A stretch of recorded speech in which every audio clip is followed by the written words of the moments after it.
Become a general of mighty armies at the Kings of War Hub. Take command of elves, dwarves, and orcs in this game of masked fantasy combat on beastsofwar.com. It's time for 28mm World War II action. Will you recreate history or reshape it your way? On the Bolt Action Hub at beastsofwar.com.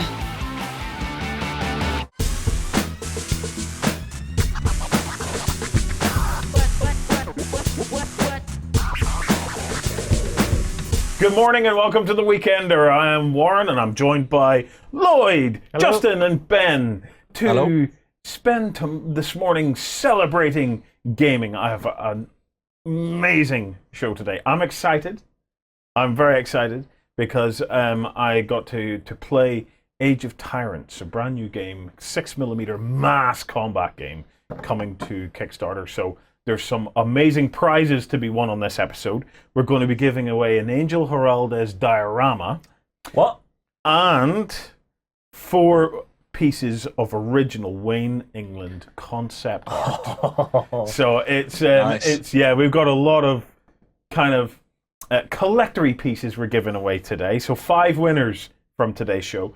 Tune in later on in the show. I'll tell you how to win it. And at the end of the show, I'm going to tell you who won the Mantic brick town centre terrain set. Cool. Right. Very cool. We're going to kick off with some news first and tell me what the hell's been going on in the world Of gaming this week. of gaming this week. Well, first off, the guys at Battlefront are bringing out a tank skirmish game, which is sounding kind of cool. So, Okay, right. Well, I've got some images bring it up for till you. we see it. So, ta-da! They're just calling it tanks. And finally, everybody can see you up close. Ben, say hi. Hello, everybody. Just in case they're wondering what this little insect in the corner of their screen is. Right. So tanks. Ben, what is this? Okay, so think X-Wing, Yeah. and then think tanks, little tiny plastic tanks in 15mm, Yeah. and then think all the upgrade cards and crew cards and things like that in a very neat, cool package where it's all like using movement templates and things like that to play out a tank skirmish game. So you get the little tanks, put them together really easily, all pre-colored as well. And then you choose the crews and the upgrades you want for your different tanks, and you duke them out against other people. I think Star I'm in box- love. When can I get my hands on this? I This sounds think epic. I am in love. Yeah.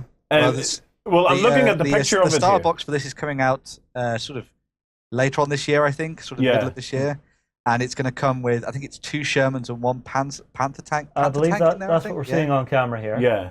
Yeah. Well, we've chatted in the past about recreating World of Tanks on the tabletop and that Yeah. arcade action. Yeah, this is going I to give think you that this feeling. box has pretty much done it for me. Well, this is the scale. This is the scale to be kind of doing it at now, right? Isn't it really interesting, right? That over the years, right, my desirable scale has actually been getting smaller because it all started out at 28mm, right? And I was going, oh, 28mm is brilliant. Yeah, we And then all even kept going on about God scale. Even for a while, I was toying with the idea of wouldn't a game be awesome at 1/35th scale, and you could use all the 1/35th scale tanks and guys like that there. But then I looked at 15mm scale, and you'd go, it's all very small and itty bitty. But from a gaming perspective, and it just opens up so much more options.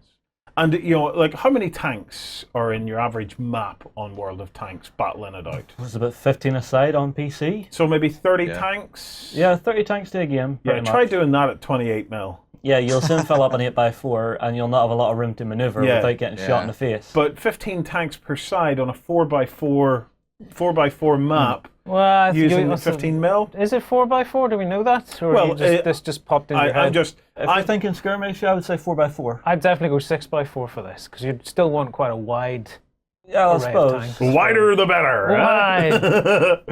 It's the thing about it is I'm saying 4x4 these days because it's just quite a nice size, a 4x4 table, and it's surprising the amount of space on a 4x4 table.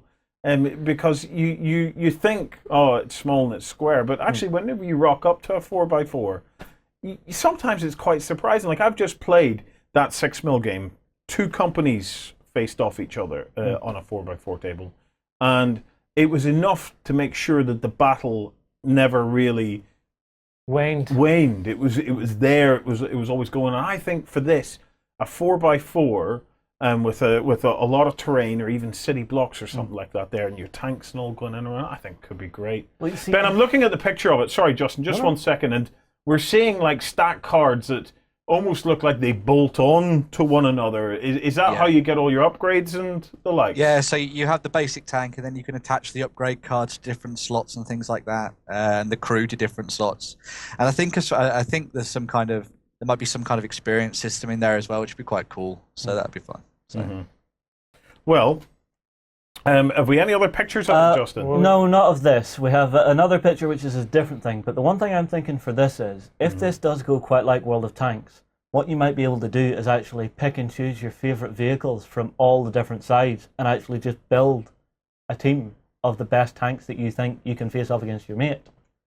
So instead of having to play American, instead of having to play all German, you want to mix and match. You can mix and match all your tanks and sort of dabble in all the nations. How about we just play it the way it's designed? Well, I'm just thinking about that. So what you'd basically have would be some Shermans, King Tigers, maybe a couple of Panthers. Just in case you're getting confused. And you spray them all blue. Couple of Panthers. Put little toilet seats couple on of Panthers. Just a couple of Fireflies. Maybe some Cromwells in there. Just in case. And just a mouse at the back, just to be nice. Just in case you're getting confused, that is how it is in World of Tanks. All the nations get mixed in together. It's not like Germans so it does actually work that way in the game. So this isn't something I'm pulling from the ether. This does exist. It just sounds really, really weird. Well, the match balancing is a little bit skew-if. Yeah. Well, I'm definitely going to give this a shot. Definitely, I'm in. Because one of the things that kind of keeps me on of Flames of War is I don't really want to spend time messing around with units of men and stuff, but I kind of like the idea of just sitting down and painting a load of tanks and going, let's battle. Well, Flames of War, Team Yankee aside, completely different game, but Flames of War itself, it's a big game. Yeah. There's a lot in there. There's a lot of rules. There's a lot of layers of opportunity and of complexity that you can work through. Let's be honest. This is probably looking at some kind of an intro type scenario that you could end up potentially finding this in toy shops. Well, this is what I was thinking. This could be more of a mainstream box. Yeah. Well, and mainstream stuff is definitely like this is my thing for this year. It's mainstream watch. We've been seeing all the cool board games making it into Waterstones. Yep. Okay. Halo, the Halo Fleet Battles game is actually now available in Argos. What? Yep. Wow. Okay. Well done to the guys at Spartan Games. That's a big step. No, it's Argos Online to begin with, but it's still available in Argos. So I want to see more mainstreamification and sets like this. Now, in my ideal world, I would clearly like to see a starter set that contains more than 3 tanks. So what you would like to see open fire sitting in a store? I'd like to see maybe 5-on-5 or 6-on-6 or something like that. But in saying that, X-wing. Yep. There was 1 X-wing and 2 TIE fighters in the starter set. Yep. Yeah. But does it have the depth? Shelves. Does it have the depth of X-wing? And that's what we're gonna discover when we get the chance to play it. Damn yous for talking about Star Wars last week. Oh, Lloyd didn't get his chance to feed into it. Did you touch on X-Wing at all last week? Yeah, it's all covered. Yeah, right. We did everything. It's all done. You need to say nothing else. You have nothing to say. You covered that the movie brought nothing to X-Wing. It's fine. It's covered. It's all done. There's nothing for you to add. Right, what else have we got in Battlefront news? There's also a new piece of Battlefield in a Box train, which is this. Oh. Which is, it looks to be a nice little sort of Western Europe cafe. Let's see it up big on the screen. And a clock tower. Mm-hmm. So if you bring it up big for everyone, it looks to be another nice little bit you can add to your 15mm tables. Ben, what can you tell us about this? Yeah, so they're going to be expanding the Battlefield in a Box range, which is fantastic because everybody loves stuff that you can just put down to the table and start playing with. Yeah. So they've got these 2 pieces here, and they're also going to be bringing back a lot of the old favourites that sort of got discontinued. They sort of hinted about that in their sort of summing up and things. So be interesting to see how much of Europe they start to build with these boxes. Yeah. Very cool. Right, the next thing in the news we have is a Age of Sigmar piece. Now, I know we covered Dwarfs last week. Ben, you've shoehorned one in again, haven't you? Always, always. We have new stuff coming for the dwarfs that we saw last week. These are Fyreslayer. Oh We have my beasties. word! Ben? What is that? What have we got? Okay, so these are the massive, huge lizards are called the Magmadroths. And they are a little bit like the dragons of this new Age of Sigmar world. These are sort of the brood, the spawn of the great Salamander that Grimnir, their god, fought and killed. And so the Fyreslayers have tamed them, and they're now their beasts of war. So, haha. Hey! Roll credits. Did they steal our name yet again? Quite So possibly. yeah, these guys have on their backs. There's the Runefather on top of one of them. And there's another one called the Rune Smiter. There's a lot of rune words and everything. And there should also be a guy on foot as well called the RUNESON, and some variations of the riders as well. Yeah. So there's some loads of really big heroes coming to the Fyreslayers over the next week. So This will be interesting. This is good looking stuff. I mean, dwarves have never looked so sexy. They really are. Or, well, I'm not sure if it's true or not, but never quite so naked. Well, they're slayers. Yeah. Slayers basically run around in the buff. exactly. You know, that is what a slayer does. You know, I- there's no point in clothing a slayer. He wouldn't thank you for it. he just runs around in the buff. What, blue war paint or something just charging down the line? But I tell you, go to that very, very first image again there, just to see that. so this one? Yeah, what are these called? These big beasties? They're called the Magmadroths. Magmadroths. Yeah. Oh my word! Just look at it. If The detail's anybody's beautiful. played World of Warcraft, they might remind you of the big dragon that was in Cataclysm, that kind of Yeah. thing. Big, Yeah. huge, flaming, lava for blood type dragons. Yeah, really cool. I'm totally blown away by that. That is really, really cool. And as a faction, Ben, it's a completely standalone faction. It's not a sub faction of dwarves, is it? It's Yeah, the dwarves, or the Duardin as they're called now, are still their own faction. They follow Grungni, who's the smith. These guys follow Grimnir, who's the god of war for the dwarves. So they're an entirely separate faction. They'll fight for whoever gives them the most gold. So it'll be interesting to see how people blend them into their forces and how the story goes with them and things. So it'll be really interesting to see. Okie dokie. Next up, we have some Hordes and Warmachine news. We have new characters on the horizon, which is always something I love to see. Okay. So we have our first one for Menoth. Yeah. Let's see if I can read his name without embarrassing myself. Okay. Grand Scuritator. Keep going. Go on, you can do it. Grand Scuritator Service Uh-huh. for the Protectorate. As Grand Scrotum Taters. Basically, this guy is the head of the Menoth Church. Yeah. So basically, all those flaming crusades across Western Amoran, this is the guy that's basically behind it all, saying, "Go, my minions, burn them all," which is always fun. Next up, we have one of the miniatures that came out for Warmachine Tactics. Yeah. Now, you'll notice it's the same guy Ah. for two factions. You have Dallin Sturgis Signar Warcaster, Yeah. then you have Sturgis the Corrupt, Crick's Epic Warcaster. Yeah. So the whole idea is, with his storyline, he begins as a Signaran Warcaster, Uh-huh. but as the story moves forward, he gets captured and corrupted by Cricks, and then comes back to fight his former allies, which I think is a really nice twist. It's one of the first times we've ever seen a character properly cross over from one faction to the other within Warmachine, which I always like. That's kind of cool. Now, wait, before you go. Yep. Does that mean that he could end up fighting himself? Possibly. Possibly. If you and your mate have it and you don't want to say, well, this is completely against the story, let's have a go and see who wins. But that always happens anyway. I can buy yeah. the same model as you and fight each other. Yeah. That's right. No, I just was curious. I was just curious. It could. Right, what else have we got? The next up, we have some hordes. So we have the soulless Void Tracer. Now, Uh-huh. for the sure it's Retribution of hordes? Skara, the Elven faction of Warmachine. I Yeah. take it this is cross-play again then. No. You have the Grand Screator, who Yeah. is Menoth. This guy is for Retribution of Skara, who are essentially the Elven race. Yeah, but that's of nothing to do with Warmachine world. Hordes. That's Yeah, War something to do with Machine. Hordes. Yes, I know, I've made a boo-boo. Oh, all right. So Oh, it's the yeah. next- it's the Yeah, so he next makes a mistake and I- then just keeps going on blindly, Yeah. hoping that none of us notice. Meanwhile, the rest of us are all sitting here going, "What's Okay, going you on? called me, What's going I'm on?" sorry. Right, okay, But right. basically, the whole idea with the soulless is the Elven race is dying within the Warmachine universe. Mm-hmm. Babies are being born without souls. and so they're being raised to be sacrificial warriors. Yeah. This being one of them who has received special training to basically be that sacrificial pawn whenever someone else is really in the thick of it. Okay. And the last one was actually Gristle Bloodsong. So she actually has a new sculpt. She's one of the Troll Bloods. So big female Troll Blood Warcaster. Basically, this is a nice resculpt for her. So Trollkin Warlock, very nicely sculpted. I don't know how she plays because I've never really got into the Horde side of things. Yeah. Okay. And that is the perfect segue, because do you remember in the I think it was the Boxing Day episode? Yes. Or the Christmas episode, I was saying about this year. One of my things was to pick a skirmish game and to do myself a nice skirmish army. I'm going to go Warmachine.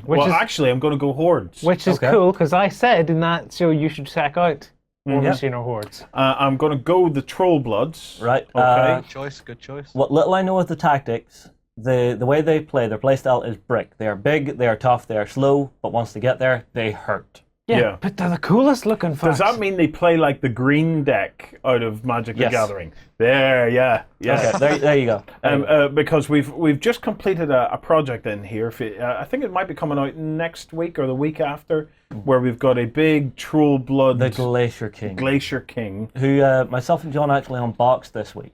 Yeah, come on over to beastofwar.com and check out the unboxing. Beautiful model. He is a big monstrous beast. Is there other ice glacier kind of there are. The Bloods? trolls have sort of elemental based trolls. So you have the Power Troll, who Roman actually did a painting tutorial on a long time ago. This one breathing fire with the fiery hands and stuff. You also have frost trolls in there as well. So not just the actual Glacier King, you have trolls that are frosty as well. You also have sort of night element type ones who are sort of shadowy creatures. Yeah. And then you have the earthbound trolls as well. So there is a lot of element, sort of themes to the trolls that you can run with. Yeah. Because you have the Mountain King, who's the big earthbound one. You now have the Glacier King. I am expecting to see a Volcano King. Let's be honest. That'd be awesome. Yeah, that would be cool, wouldn't it? Yeah. Well, that has to be done. I think I'm going to go with the frost trolls. Okay. I love the whole frost thing. Right. I'm going to create myself a little warband of that. The best advice I can give you. Yeah. Go to a website called Battle College. Yeah. Because they will give you a great grounding in who works well with who. Because don't forget, Hordes is the same as Warmachine. It's all about those synergies. Yeah. Yeah. Okay. Well, there we go. So stay tuned, and I'll try and keep you updated on my journey into the frosty trolls. Right. What's next, Justin? Next up, we have some Malifaux, which I believe Ben knows about. Ben, what can you tell us about this? Okay, so this is sort of weird new thing for this year and sort of going on is trying to bring some of the bigger models back into the game. It's all based on sort of the avatars and things like that for some of the masters. And this is the Arcane Emissary, who works for the Arcanists, as the name might suggest. And it's a big, huge, crazy, insane beast that will be wrecking face, I'm sure. It's a kind of a metallic Minotaur. Do you know what that would look amazing in? What? A corrupt Minotaur's Legion chaos kind of thing. That could be fun. Yeah. So like traitor Minotaurs. Wouldn't that be awesome? So that would be very cool. Would this perhaps be the fallen Primarch? Maybe. Go back to the first screen on it there, Justin. Sure. There you go. So, any idea on what his playstyle's like, Ben? Well, from what they've told us, it's going to have a very impressive movement speed, as you'd imagine for something that big. It's going to be insanely good in melee, and it'll have lots of good synergy with the masters themselves. So you'll be able to, if you keep your masters close to it, you'll be able to do some really cool stuff and things. So be interested to see what the upgrade cards are like and things for this. So. Yeah, beautiful model, isn't it? Definitely is. Beautiful. Yeah. I maybe changing my mind. Maybe it's Malifaux actually. Maybe I'll do both. Right. So. Okay. Next up, what have we got? Next up, we have a bit of news for bolt action. They brought out a M7 HMC Priest. This is something I've been waiting for. Why? This is a mobile artillery piece to put on the table for the allies. Right. Now, this is something I've obviously played in World of Tanks, and it's one of the earlier ones you get in the game.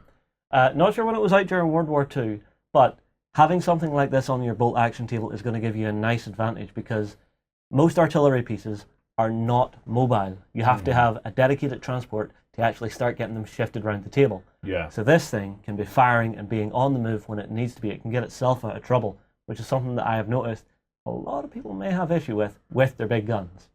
Set them down, they're stuck there. Those guns that John has been running against me recently, what was it? He's got the 17-pounder and then 2 smaller artillery pieces for his Brits. Those are set down because he doesn't have transports. They're locked into position.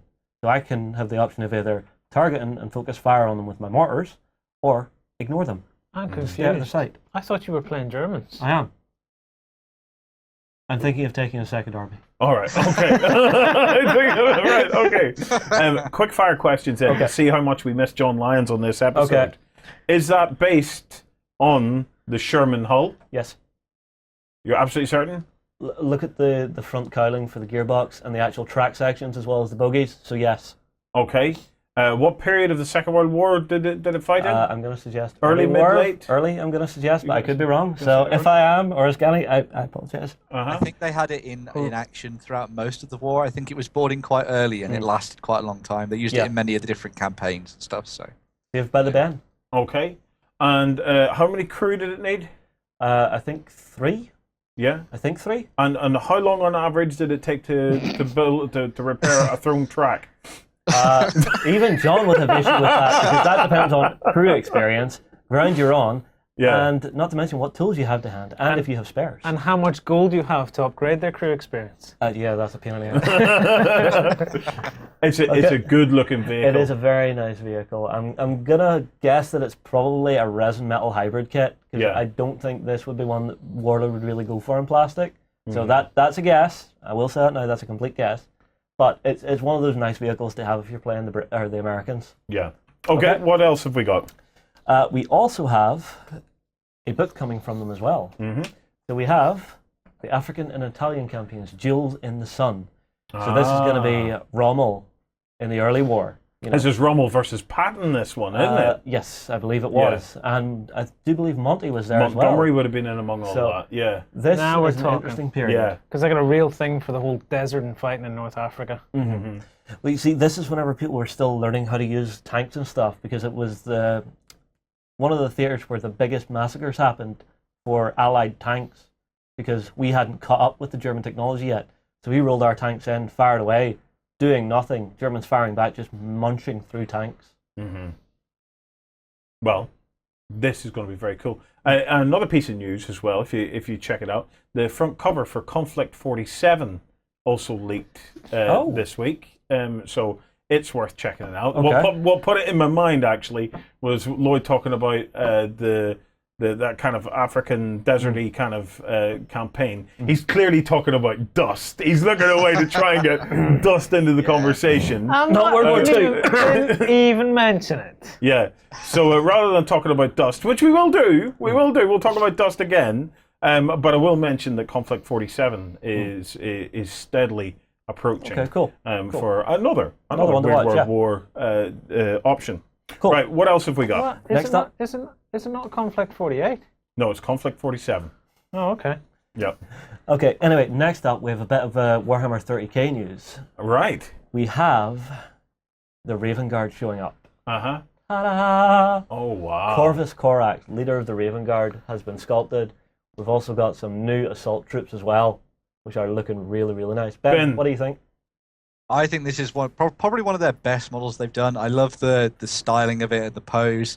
The thing that really got me of this model when I was taking a look at it last week was the awesomeness of the jetpack. Yeah. And how it almost looks Eldar and sort of Xenos in its design. Yeah. It looks really like an old school swooping hawk almost type design on it. It looks fantastic, and I love that it's carried over into the assault squad as well. I think it's a nice thing to tie them all together as a chapter. So yeah, I tell you what, that is some seriously beautiful models there. So as the whole 30k thing continues to roll towards us, maybe becoming something that all of us are getting into. Yeah, well, I mean, like that's definitely an option. Through the Horus Heresy novels, Raven Guard were the ones that jumped out at me as the most fun, because the Emperor actually passed on his gene splicing technology to the Primarch. Right. Because they got decimated during a battle, had to breed up new warriors, so the Emperor gave him that tech. He starts getting, oh look, new Space Marines, lots of new Space Marines, lots of new Space Marines. What he didn't know, the Alpha Legion was there, corrupted the technology, stole the technology, and gave a fake version to Fabius Bile. Okay. Now, can you explain to me what the hell that meant? Basically, because the Primarch of the Alpha Legion corrupted the technology, Yes. all of a sudden these new Space Marines started to mutate. They were unstable. Right. And basically, they stole it and have been working on it ever since. So all those Space Marines that believed they were in the Raven Guard weren't. They mutated. were, But and they stayed loyal, but they were genetically flawed and mutated. so they were loyal but ugly. Yes, pretty much. And then the Primarch of the Alpha Legion gave a fake version to Fabius Bile, And who he you know is is from the Emperor's Children, right. who is constantly trying to improve upon the Space Marine breed. Yes. Which is why, in one of the codexes, I believe it was not the current Space Marine Codex, but the last one, he had a role at the start of the game, which actually meant he was experimenting on specific units, and you got different results off a table, which was quite cool. Yeah, that is cool. Okay, what else have we got? Next up, this week we had an Infinity sneak peek for the Desperadoes. Oh, where do you These see are this? Gorgeous. So we have Clint Eastwood and Chuck Norris on motorbikes. There's no other way to look describe at it. this guy here. This was such a dude. That is Yeah. so easy rider. It is Yeah. unreal. Very, very cool It's one of the coolest things. that they've brought out. It just he's so relaxed. I don't Yeah. know. I think I like the Clint Eastwood looking one more. No way. Definitely Mr. Relaxed with Yeah. the headband and all. It's the guy with the headband and the glasses. He's totally. He's straight out of Sons of Anarchy. And the beauty of this is I did see a couple of comments going, I don't understand why is this Infinity? But the US Ariadna has just opened up so much opportunity for this kind of style, for a different style Infinity. And I think, somebody was saying, but it doesn't feel like Infinity. I think actually what it does is it reinforces the huge universe that Infinity encompasses. That Infinity is enormous and has different kinds of character and character tropes, and I love this. I think the bikes are amazing, but I particularly love the characters. I just think they're a bit great. reminiscent of the bounty hunter from Raising Arizona. Yeah. The guy driving around on the bike. Yeah. Except he's all wound up, whereas that guy just looks so relaxed. Yeah, just chilled out. I have a shotgun. I'm coming for you. That But is even awesome seeing the stuff. differences between the two bikes, because yes, they still look sci-fi, but they're not overly sci-fi. They still look rough and ready. Yes. Angel has done a beautiful paint job on them yet again. Well, they have a lovely utilitarian kind of look to them. Yeah, definitely. Right. Well, that's your lot for news. I'm going to shuffle you three out now. Okay. Because I'm going to spend a little bit of time with Mark and Rob from Age of Tyrants to tell you guys about Age of Tyrants, which is coming to Kickstarter. I've had a chance to play it. You will definitely want to watch this. It's well worth watching. Right. We'll be right back after we tell you about some hubs. In a world controlled by massive corporations, a steady aim and split-second decisions are needed for your Megacon to complete its goals. Begin your missions at the Mercs Hub on beastsofwar.com. Progress comes to a world of magic as science and the arcane combine to make marvels. Meet steampunk inventors and orc mystics at the Volsung Hub on beastsofwar.com. Hi guys, so we're going to tell you about an upcoming Kickstarter that I think is absolutely fascinating. Actually, I'm joined by Mark and Rob from Age of Tyrants. Hello. And Age of Tyrants is coming to Kickstarter. Let me show you some concept art. I've got some concept art and some other bits and pieces to show you. Now, the way this game has been described to me, it's like it's a 6mm mass battle game. Yeah. With shades of World War II and Romans. So if I had to nutshell it, and I have played it, I have tested this, and I have some fascinating stuff to tell you about it. It is very, very interesting.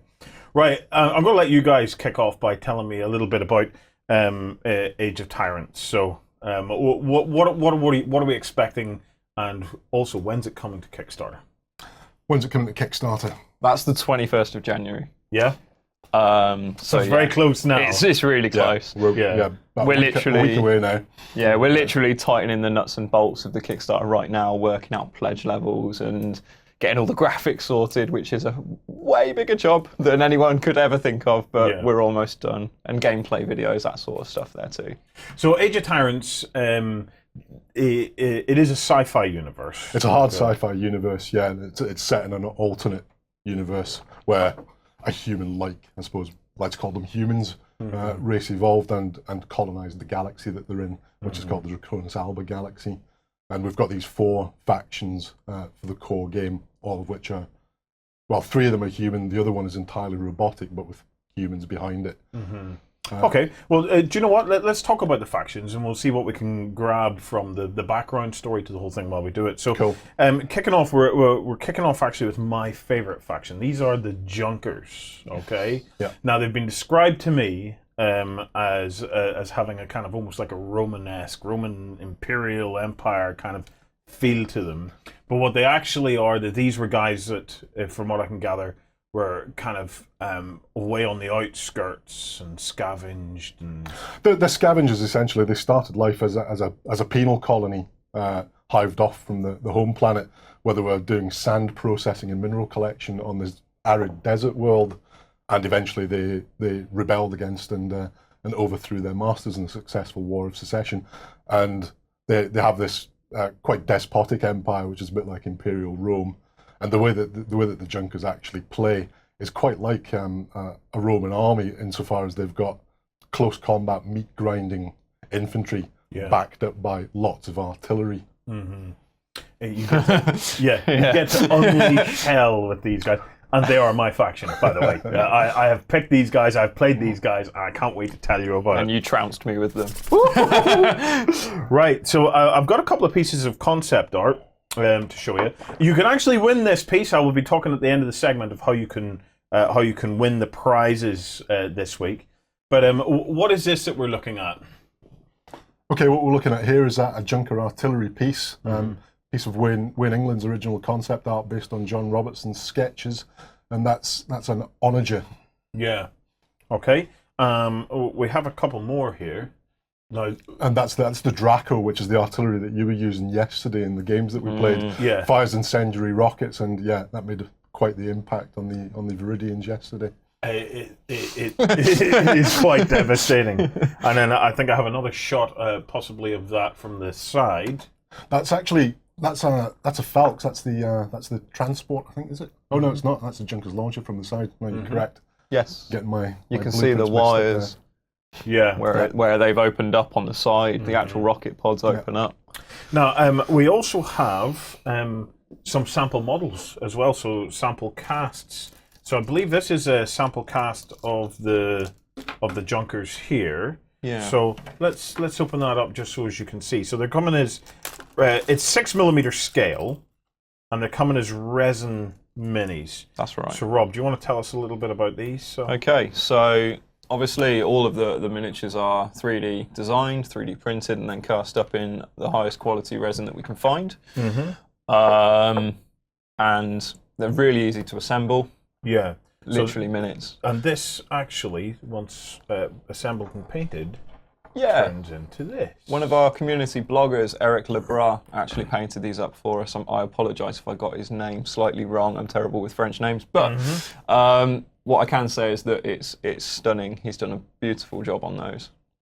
Obviously, as well, they all come with a 50mm base there as well, as you can see, which is going to allow you to do all sorts of wonderful stuff. That's important, actually. Every single base in the game is a 50mm base, which has either got a large vehicle on it or a squad of infantry. Yeah. Yeah.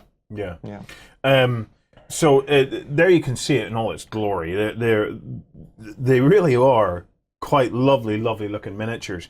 How many of these can we expect in a game itself? Whenever somebody's playing, whenever they look down upon a battlefield, they're going to see a sea of tanks and big artillery pieces. A typical army that one player will use is a company, which is led by a captain. That's usually an armoured transport on a single base. And then he has 4 platoons under his command, and a platoon consists of 4 bases. It could be infantry, It could be tanks, or it could be a mix of infantry and tanks in the platoon. So far, just give me some yes or no's if these kinds of things are covered in the game or will be covered in the game. Sure. Okay. Infantry is a yes. Definitely. Tanks. Big ass artillery pieces. Artillery, yeah. Armored transports. That's all in the core game, yeah. Flyers. Flyers will be coming in as a stretch goal. Yeah. Awesome. So the reason this is important is that this is the key concept to this game that is the whole idea of your command and control and combined arms. But we will come to this because it is fascinating. Okay, we have another picture of this to show you, and this is our star prize this week. This is a diorama by Angel Giraldez of this junker craft making its way down a hillside to do some real damage. So again, if you want to learn how to win that, stay tuned to the end of the segment. Right, next faction, okay? Next faction we have are these guys. That's the Viridians. Now, what can you tell us about the Viridians? Viridians sort of look and play a bit like a modern NATO army, with shades of like sort of, Vietnam era American GIs to them, with the infantry in particular. The tanks there that you can see are a bit sort of anime inspired, to an extent. They're all about mobility. They get in their infantry platoons, they get armored transports as organic to the platoon, so it's really easy for them to load infantry onto an armored vehicle, get into combat, dismount from it, engage the enemy, and use the armored vehicle as a fire base. Yeah. Okay. I have a couple of other pieces of concept art to quickly have a look at. So again, this is a piece that you can win, a Wayne England original, and it's worth showing at this point that it is actual original artwork that you're going to be winning. Rob, I'll let you hold that up. So it is original, not a print, and it's the draft sketches of the vehicles themselves. So what are we looking at here then? Okay, that's a Bigfoot armored transport. So that's the variant. The other Viridian one, which I think we'll come to in a moment, is called the Dire Wolf. Yeah, that's it there. That's the standard armored transport for the Viridians. Okay, and then we have this bad boy here. Yeah, that's our artillery piece. That's a Coyote. Yeah, Now- that's a like bunch of rocket pods held over the top of the tank there. Yeah. Yeah, it's difficult to see at that Yeah, angle, yeah. but yeah, there's a rocket rack which extends Yeah. across there. I even have some minis for you to have a look at. So we have some resin pieces here. Let me just bring them out. So here you can see some of the detail of the model itself. And then if I just move them out of the way, I'll just give you a quick look around that. I'll move them out of the way and bring in another painted piece. And that is what they look like when they're all painted up, ready for battle. Now, what can this individual model do, Mark? What's its role on the battlefield? So on the battlefield, as I say, it's an armoured transport, so it's for getting your infantry safely in and out of combat, but it can also act as a fire base for them. Its weaponry are chain guns and heavy Gauss rifles, and it's quite good against infantry, so up to kind of medium ranges. So in terms of the range bands that we're talking about in Age of Tyrants, that's up to about 24 inches it's effective. Yeah. It's not so good against tanks. All right. Next up, we have these guys here. Now, who are these guys? These are the Syntha, and in terms of the background of the game, they're this scientific research colony on an asteroid in the outer reaches of the first solar system that was colonized, and they have access to a unique mineral which they use to build AI brains and also create neural interface circuitry which they can build themselves cyberware with. So they're a race of cyborgs and robots essentially.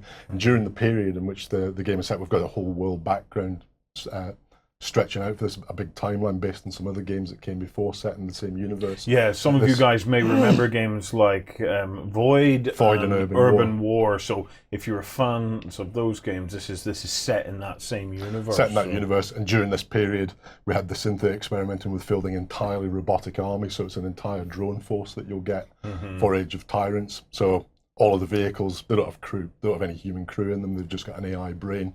Yeah. which manages it, and they've got a load of what are called androsynths, which are humanoid robots as well, to take the role of infantry.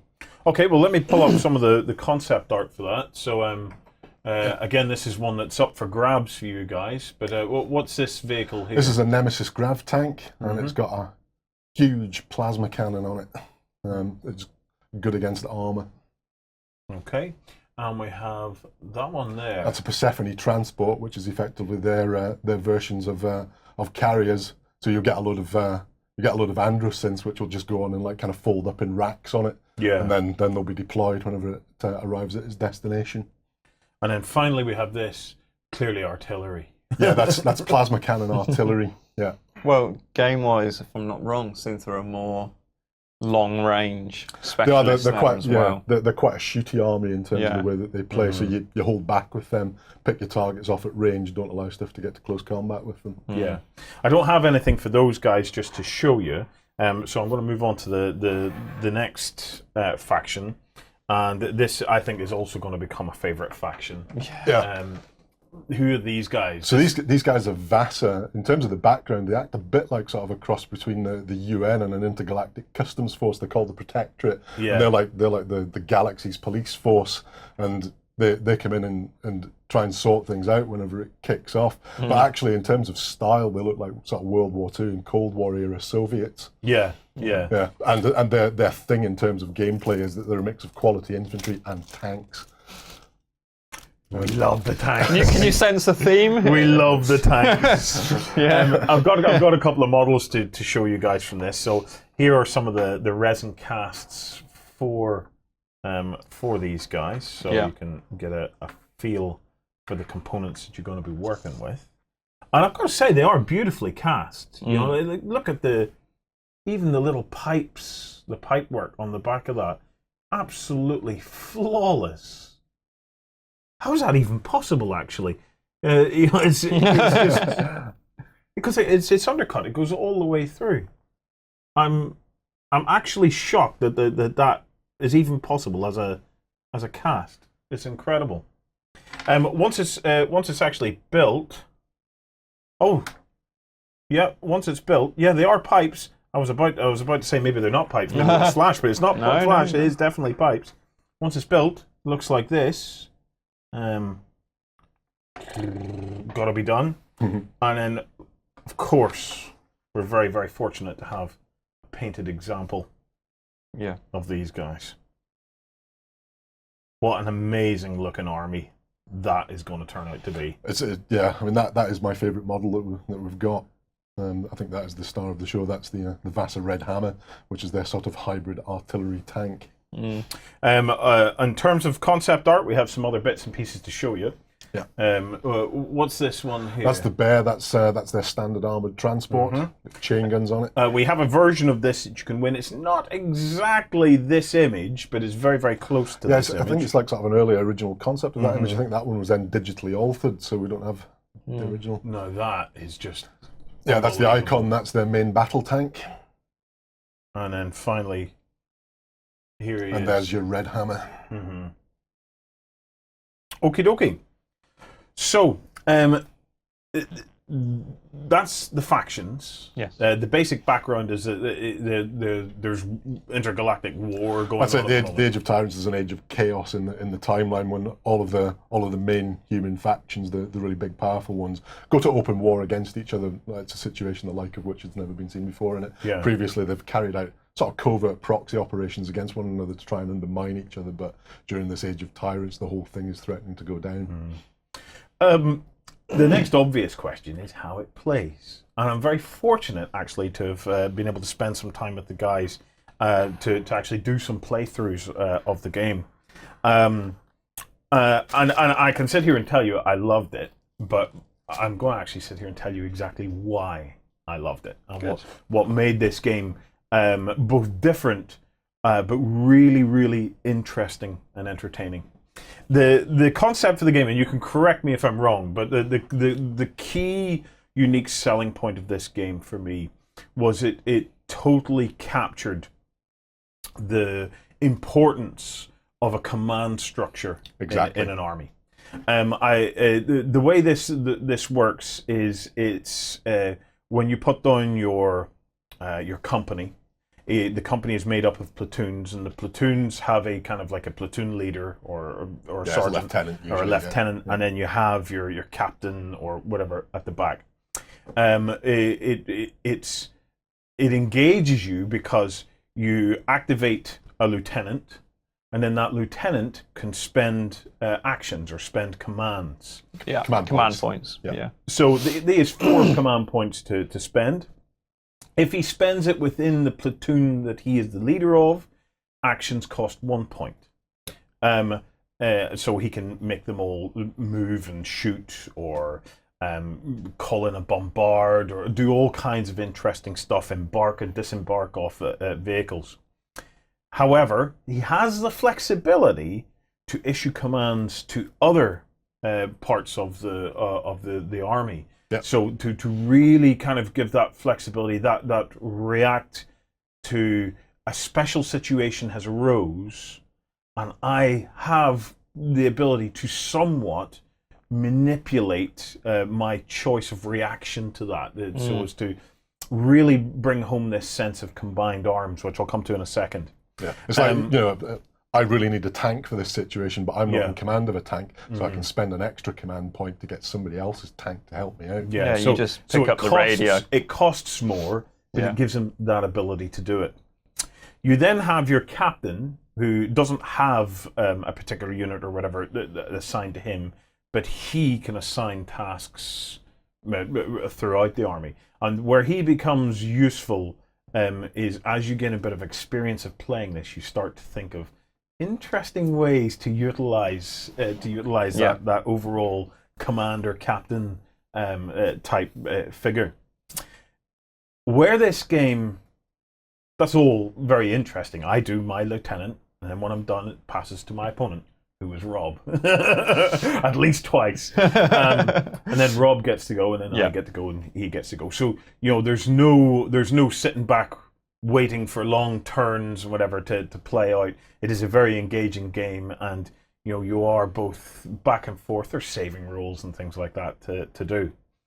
Where it gets interesting is the whole concept of combined arms, and it captures it beautifully in that individual units on their own may be able to do something, but are much, much more powerful when they're combined in support with other units. So, for example, rather than trying to attack with one artillery piece attacks, but is then supported by 1 or 2 or more other artillery pieces, and then it's the combined assault of that artillery piece that can do the damage. Yeah. And it's the same with ground troops. One ground troop on its own may not be able to, you might still have a chance of doing something, but it's whenever he's combined with the power of 2 supporting ground troops or tanks or even an artillery piece or something like that, that's when you bring that weight of fire and the different kinds of weight of fire down onto your opponent, that it really makes a difference. Where the 2 interact, the command and the combined arms, is genius for me, because you can only do this combined arms using the commanders. And if your commanders start to get decapitated and taken out, your units will still operate, okay? Yeah. But you will have to wait till your opponent has activated all his commanders, because once all the commanders are out of the way, any units that no longer have a commander, they operate individually of one another, and they can't combine. So you get that real sense of, yes, I have a big army, and that army can go off and fight, but they're fighting as individual, uncoordinated units. They're just doing what they think they should be doing. Yeah. They're carrying on with what they think is appropriate. They're just doing what they were trained to do, but there's no command structure in place. But when the command structure is in place and protected and effectively utilized, suddenly it's like a symphony.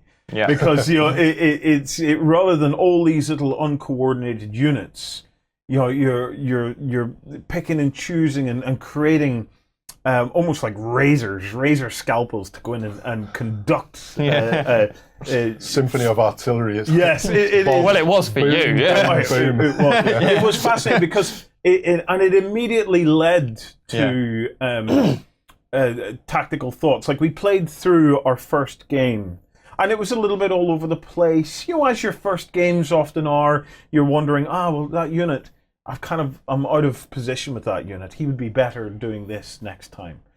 But it was the second game where it all clicked, and it only took 2 games for it to click. The rules are very, very straightforward, but the way they've been developed is that there's so much flexibility there that your mind is just erupting with possibilities of what you can do. So our second game, I had a game plan. I was going to castle, and no matter the win condition was who could kill 50% of the other person's army first. Rob went straight for the killing, just trying to kill. I had a very different game plan. I wanted to decapitate his leadership. Yep. Because my whole thoughts on this were, is if I can stay focused on decapitating his leaders, provided he hasn't killed me enough by then, and by castling and staying out of the way of a big proportion of his army, I was able to buy myself the time to be able to execute that. Yeah. So whenever it came to the end of the game, or towards the end of the game, he had no leadership really left, which meant that I was able to take control over the game. You were able to activate your entire army before I could really do anything because of that as well. Now, obviously, if we play it again, he'll be much more protective of his leadership. Yeah, exactly. So it's important to say that you can defend against that. It's not the case of like you can just pick everybody's leaders and like, I'll kill him, and then I'll kill him, and then I'll kill him, because there's target priority rules. Yeah. So if you protect your leaders and make sure that the enemy can't maneuver into a position where the leader will be a priority target for them, then you're okay. And that is a lovely thing that's built into it. So, you know, if the leader's in a tank, and I've got this uber tank killing thing, I can't just pick him out. I have to do You've the got to pick target a closer priorities. tank if there is one. If there's a closer tank, I have to deal with that first. So you're trying to think ahead on terms of, well, the target priorities in place here. So what can I do? Can I try and maneuver myself to affect the target priority to get me more within range of a leader than this? Or do I wait for him to make a mistake? Or do I just deal with it? Do I just say, right, that tank is in my way, I'm going to have to try and unleash hell on that tank. I have to whittle it down to try and get to the point where I can take the leadership out? Or do as Rob did and think, just kill as many people as you the mission. can. Play the mission. You know, the mission is kill. There are other mission types and stuff like that, but this particular mission, the mission is kill. Get in there and kill. Yeah. So in terms of the game that I played, we were playing with cardboard cutouts at this stage. It was on a 4x4 table. We had a company per side, and we had played through it in an hour. That's right. I think about an hour was. About an hour. Once you've got terrain set up, then and you hit go, then about an hour once Yeah, I mean, our big aim is that we want to make a massive game with masses of models and stuff, but without that kind of slow, bogged down feel that everyone gets It shouldn't when be they're playing a ponderous. mass battle game. It shouldn't be a slog. Yeah. Well, we played through it in an hour. There are more options that we're only scratching the surface on, like popping smoke, which is a limited resource in this game. That's so right. You're not able to just pop smoke all over the place. You actually spend your smoke, which ultimately makes it more tactical. Yeah, because you have to think more about when you're doing it. You can't just do it all the time. You've got to pick the right time to use your smoke, because it may not be there, and it's not a case of continuously popping smoke onto one area to keep, for example, your artillery safe. Yeah, just to deny line of sight. The way currently, and remember, this is a Kickstarter, so you can get in and influence the hell out of this, guys. That's the beauty of Kickstarter. But the way it currently is, it was described to me, and it worked very well. 4x4 table, 2 companies. 8x4 table, 2 companies per side. I was talking to Rob about it today, and I can easily see us doing a big 8x4 battle, a couple of companies. That's a really good sized armies there. And I can't see it taking more than maybe 2.5 hours or so to play through that. And particularly if you did it with 4 players as well. And it's the whole sense, and it'll play perfectly with 4 players. This game, it'd be great. This game will work beautifully with multiple players, because You know, I activate, you activate, he activates, she activates, and back to me. I activate, you activate, she activate. So the mechanics of the game just suit that whole multiplayer type environment. I've got to say, I'm very, very impressed with it, guys. I had an absolute blast. Oh, thanks, man. The rules are very straightforward. There's a lot of interesting things you can do, like bringing down bombardments to try and nullify. The bombardments are different to using the artillery to try and kill something. With bombardments, it's more about denying ground and denying action. If you take a special bombardment order, you place an area effect template down, and the stuff that's under it, it's unlikely to get damaged, but what it does do is it activates it, so then your opponent doesn't get a go with it. Yeah. And you were suppressing me, so you were making, like when I'm suppressed, you have to spend 2 command points just to be able to do something with a suppressed unit. It is really, really interesting. I can't emphasize enough that it's a very straightforward game to play.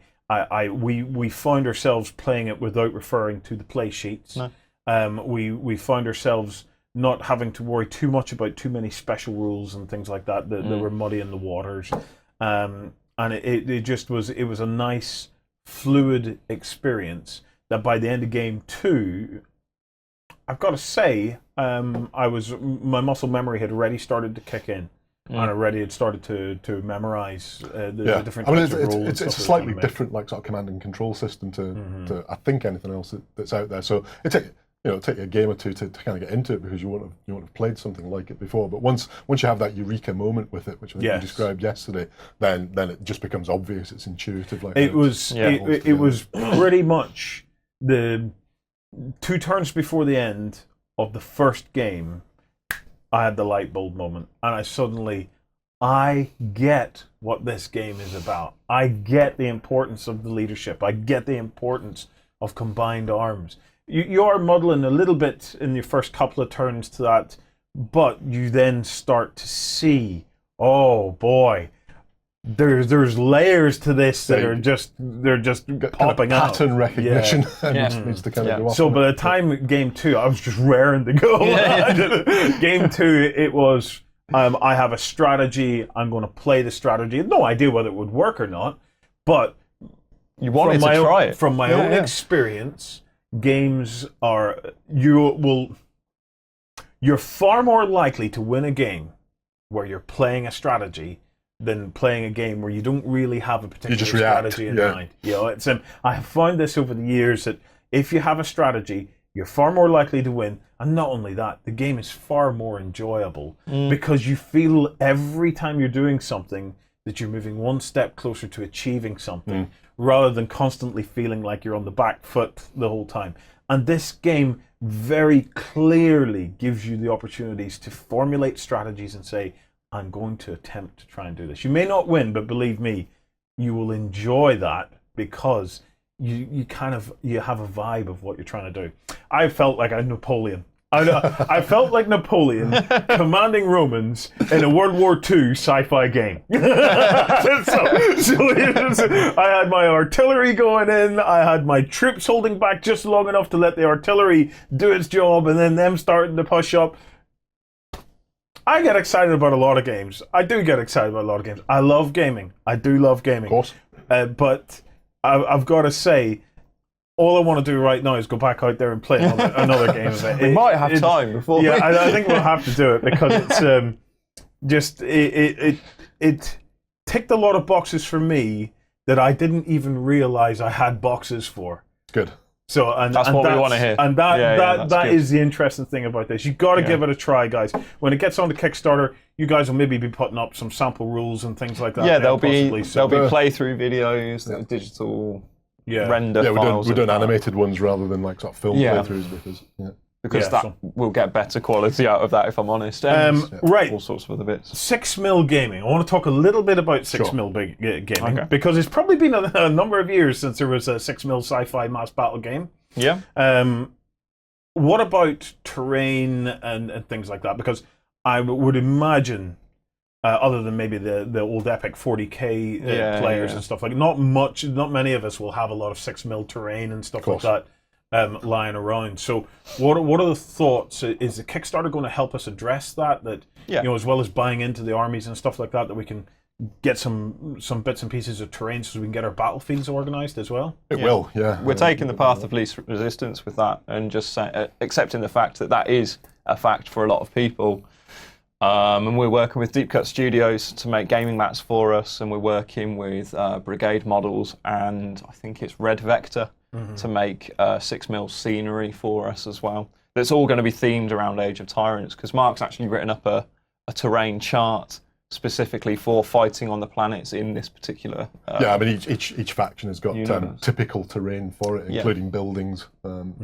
Yeah, and obviously the scenery we're going to release as part of that with those partners will recognise those terrain charts.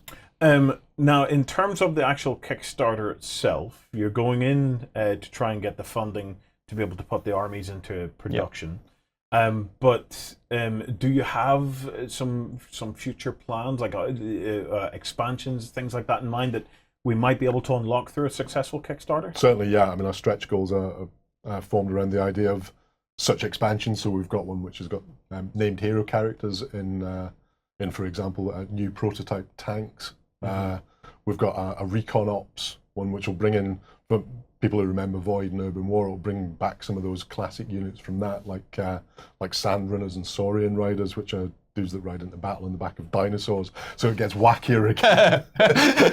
Love it. Also, an Urban Warfare expansion, which has got what we call the Capital Light Armoured Units, the Claws, which are sort of Gundam stroke, armoured walker type deals with pilots inside them.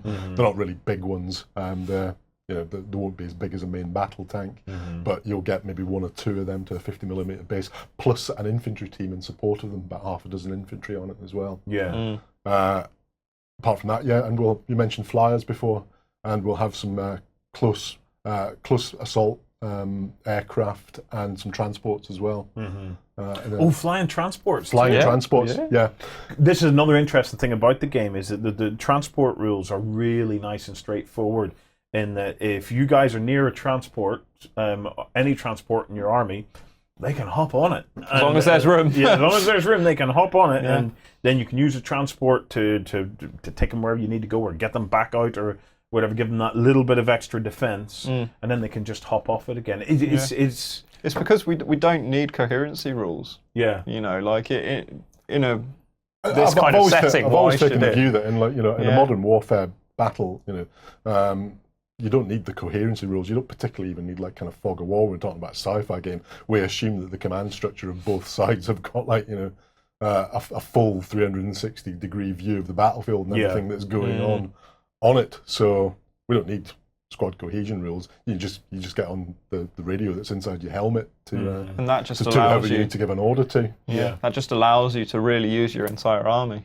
There's never a situation where something's too far away to be used or something like that. You can just go for it. In conversations with you guys, themes keep coming up of Kursk and Battle of the Bulge and stuff like that there. So you have these kind of mass battles very much in the forefront of your mind in this. This was the inspiration for the Age of Tyrants game, because as alluded to before, there's a couple of other games that come from this background that we've been developing since about the year 2000. And it's your classic hard sci-fi background inspired by sort of Dune and Star Wars and things like that. And we made a couple of skirmish games in it. And then we decided, well, what if we do World War II style mass battles? We had this idea of Stalingrad and Kursk. And we took our setting that was already well established and made a game to fit with that. And that whole thing about the combined arms, well, World War II was when combined arms first started coming into its own with the battle groups. And having things like tanks being placed organic with infantry units to provide them with support. So that's where it all comes from.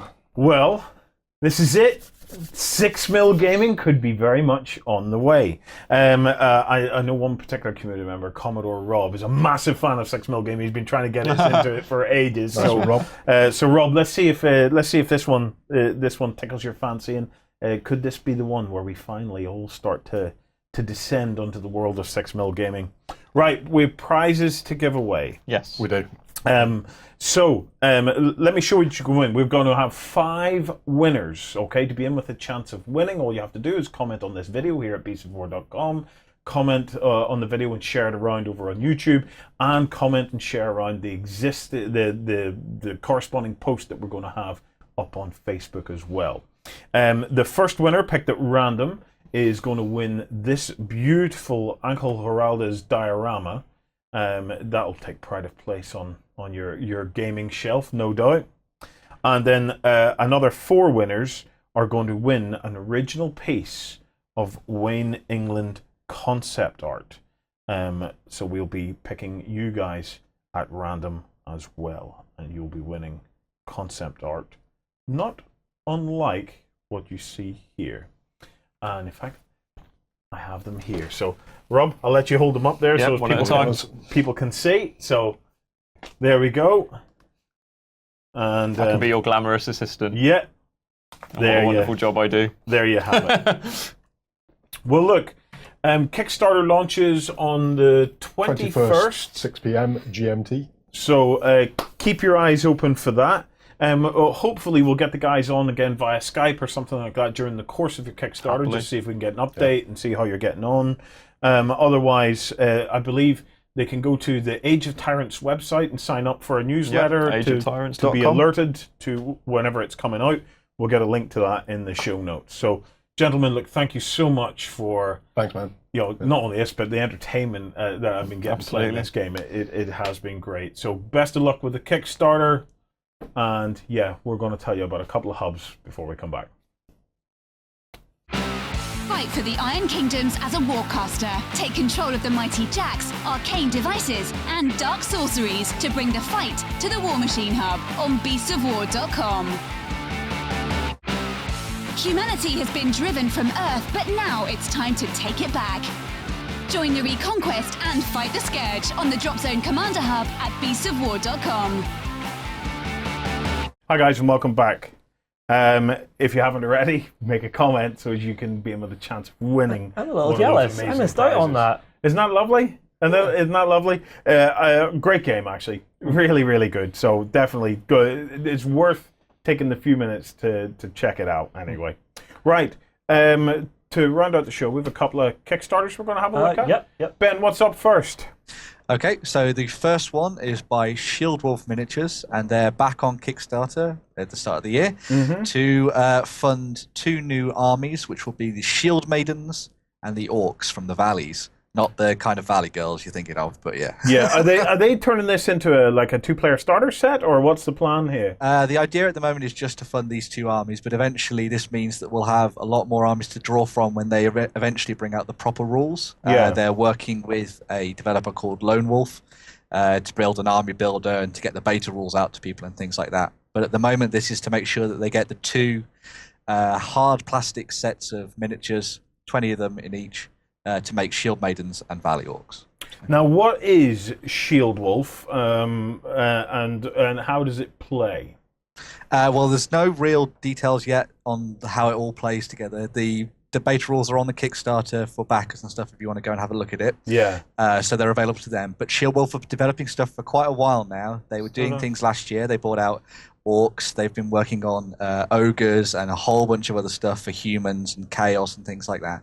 So they've slowly but surely been developing their fantasy range to encompass all the kind of things that you'd like to see out of a fantasy game in sort of the wake of things like Warhammer and things like that. Yeah, so it is a rank and file mass battle game. It's going to be a rank and file big game with monsters, huge siege weapons and things like that, massive heroes with their abilities and things. So it'll be very familiar, but with a few tweaks here and there and some fantastic new sculpts and things like that. So. Yeah. It's got off to a quick start as well on Kickstarter. It has got off to a quick start, yeah. I'm quite interested in this. I particularly liked the dragon, if you can scroll back up to him there. I see a dragon, and I also see a mammoth in there, Justin, as well, somewhere. What, mammoth? Front camera. Did you say mammoth? I said mammoth. Lloyd, There's one there. Get Wait, it? wait. I may as well. We have a thing here where we're going to be getting into some dungeon crawling in a few weeks' right there, time. lad. And I've managed to track it down. I've managed so to get it. Warren's And look, I've got it. I've got it for him. Gimme! I have Justin's mammoth. Wait, this is it. And I found him, lo and behold, I found him in a little toy shop. Oh, there's his arse. He's too big. Right. So there's Justin's mammoth. So, wait, there we go. I'll see if I can get his head in. Oh, you get a bit of a tusk. There he is. So, That's yeah. right. But this is mine. Yeah. I'll name him Kevin. No, Kevin the mammoth. No, because I'm DMing, I get to name him. I already named him. It's actually He's gonna get confused. kind of cool. Yeah, it's really nicely done. It's weird and wiggly. So it's so Justin is finally going to live out his dreams as a proper dwarven mammoth herder. Oh, my minions! And I'm gonna- Stampede! And I'm going to build a little carry platform on. So what will happen is in the first season, so it'll be a series of little mini seasons. The first season is going to start out at the pub. Yeah. Okay. My mammoth's parked outside. He'll be parked outside. Okay. So I'm playing a dwarf. yeah. Thank you. And you'll be coming out, and then your journey home or your journey to the next location will be on the back of your mammoth. Well, hopefully I'm inebriated. So I don't know if you could travel inside a mammoth. You might. No. Do you want to stay warm? No. That whole Wampa style, you know? Well, It's like, I could do a horrible joke. Do you know what the internal temperature of a wampa is? no. Lukewarm. Oh, that's terrible. Anyway, yeah. So there's our mammoth. Where's the mammoth in this Kickstarter? I think it may have been further down. Oh, we're seeing some nice orc. Oh, look, Dragon. another dragon. No, look at that one. Yeah. That's nice. The large beasts and things like that were all they came out from the last Kickstarter they did in 2015. So all the large beasts already exist then, Ben? Yeah, they're all ready to go, and they'll be up on their web stores soon enough this year and things. But they're all part of this collection. So this as well, is so a if you want to fairly. expand it. This looks like a fairly low risk kind of a Kickstarter then, when all the big beasties and stuff that they're showing there as part of the pledge levels already exist. Yeah, look at that. Stuff. We're A at lot the of the heroes mammoth. and stuff have already been sculpted, Yeah. and they're all ready to go and things like that. So this is just to try and get the core of those armies together, which is the multi-part plastic shield maidens and You things. see, I might have a mammoth, but I don't have a war mammoth. Yes. I need a war Everybody mammoth. needs a war mammoth. I need a war mammoth right now. No, we can I change need our this mate in my there life into a right, war like mammoth. right now. I like the way they've So- shaved it. It's a bit like that bear from Oh, The Great Outdoors with the shaved head. I like this. Yeah. Orc warlord on a dragon. I Now do that's like the cool. orcs, and they're really muscly. All these Yes. in around their rib cages and stuff. Yeah. Yeah. War pigs. Yep. Of course, you need war pigs, and then all the different add-ons. I tell you what, when you do give this Kickstarter a second glance, when you do start to delve a bit deeper down the page, there is some beautiful, beautiful stuff in there. Okay, well, that's Shield Maidens versus Orcs. It's got about 25, 26 days left. It's only just launched. It could well be one worth getting in on to get yourself some of them big beasties if you're Just looking for Just a before we master do move away, battle game. my favorite miniatures Uh-huh. on the page were probably the girls in the The chainmail. chainmail, because Yeah. I wasn't expecting to see chainmail, Mm-hmm. which was Okay. better than the usual armored bikini look. Let's Right. be honest, yeah, it was good. Ben, what else have we got? Okay, so our next one is something that might be a little bit familiar, but it's called Wolfed, and it's a new artistic take, and a few tweaks here and there on the werewolf card game that you will all know and love from playing in the pub and things like that. And this is by Nikolai Nadev and his team of artists, and it looks fantastic, this one. Very Now- cool. Right. Okay, you're going to have to help me now. So it's already funded. It's got Yep. about 4 days to go. Right. Nadev, are they the guys? Is this the team behind the original Ultimate Werewolf, or do we know? I'm not sure. I think they've just taken up the werewolf property, and they've been doing sort of alternate versions of it and things like that. Yeah. But what they've done with this one is they've taken the basics of the original game and they've revamped it with new original artwork. So every card is different, which is something that I think is fantastic. And they've also put in a few extra bits and pieces. So you have cards called event cards. So they change the state of the game each time. So you might have fog, which means that everybody has to play with their eyes shut completely throughout the entire thing. Or they have put one in called the Blood Moon, which means that vampires who normally could only kill at certain times can kill whenever they want. And they've also added in new roles as well. They've got some different types of vampires and werewolves that you can play Jester, Bard, Thief. Yeah. And they've also got Death himself is a character in the game as If well. you just hold it there, Where? just stop, Here? just anywhere. Okay. You'll see that they've really changed the look of the game as well. It's now very much fantasy fairy tale looking. Yeah. Before it was grittier. It was sort of more gritty villager. I'm a villager. This is all very Fable-esque. Yeah. And if It you does watch, have a Fable if you look watch about it, the if you watch the video, they've gone for the Fable-esque voiceover and music and stuff like that. Well, I like this. whenever I first saw it, my initial reaction was, yeah, but we already have Ultimate Werewolf. But this will appeal to two classifications of people, right? If you haven't already got a copy of Ultimate Werewolf, this is the one you want. Because the artwork is beautiful on this. It's a beautiful, beautiful product. I want this for boot camps. If you do already have a copy of Ultimate Werewolf and you enjoyed it, you will want this one because it's more of the same. It's even more beautiful, and having a beautiful game to play with your friends and stuff. It does add to the whole ambience. Even of the those thing. family members who aren't sort of true gamers can play this game because there's no overcomplicated tactics to it. It's all the social aspects. Because I know every time we play, you will accuse me of being a werewolf turn 1, and you will not let go until I'm dead. Correct. Unless what happened at our last event at Salute. Yep. Where I think you were a hunter, or were you the lover? No, you were killed by the hunter, and you were the lovers with one other person at the thing. So we ended up having 3 people die in one turn. And you didn't. No, I didn't. No. But I think I did.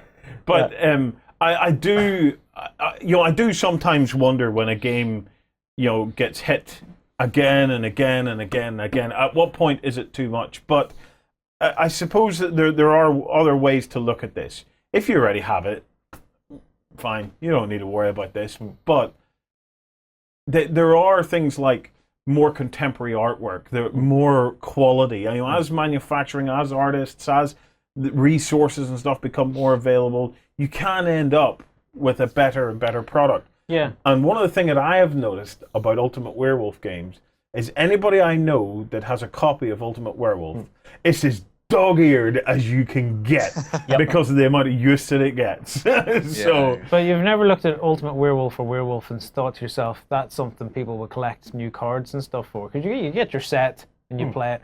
But the cards themselves never really, to me anyway, had that appeal of, I want to collect lots of these. yes. Whereas I really like what they're doing card-wise here. Yeah. See, I that's why could this see is- me going, oh, a new pack of lovely cards to sit and leaf through. Yeah, well, that's if they can do expansions and stuff on this. I don't know. I prefer this as a living card game where it is just buy one box, you have everything. Yeah. I don't like the idea of having to buy too many expansions to it. Yeah. Do me a full set, But I'm saying, and I'm happy. I'm saying with this art quality and style, they do have the ability in my mind potential to do that. Yeah. Possibly.